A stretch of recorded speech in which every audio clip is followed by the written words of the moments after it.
With tuna and tomatoes, you can prepare a delicious dinner.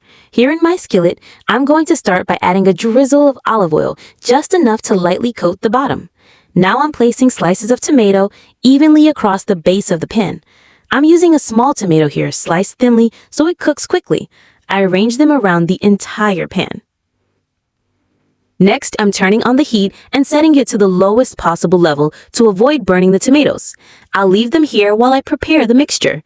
In this bowl, I'm adding 3 whole eggs and beating them well with a fork, just to break the yolks and make sure everything is nicely combined.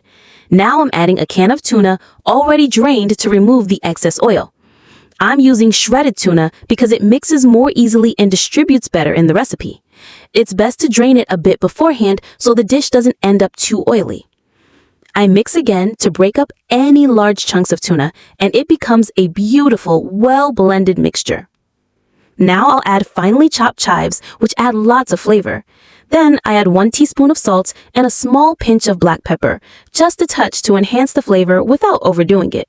Now I just mix everything well until it's fully combined.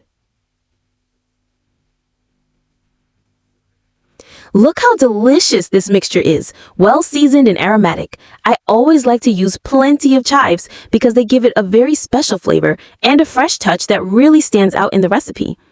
Now I'm going to carefully pour this mixture over the tomatoes. Just pour it in. There's no need to spread it too much, just gently arrange it over the top. Now I'll cover the pan and let it cook for 5 minutes on low heat.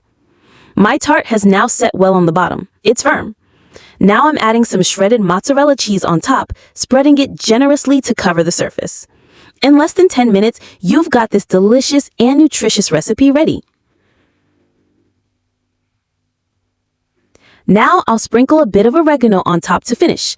It gives it a special touch that pairs really well with the cheese. I'm going to cover it again and wait for the cheese to fully melt.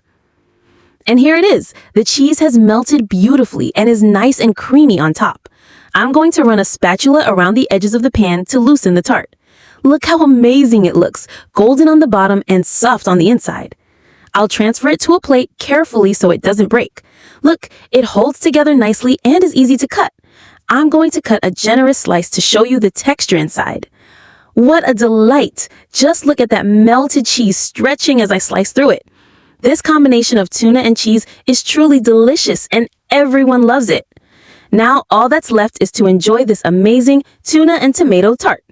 I'd love for you to rate this recipe from 0 to 10 to let me know how you liked it. Thanks for watching and see you in the next recipe.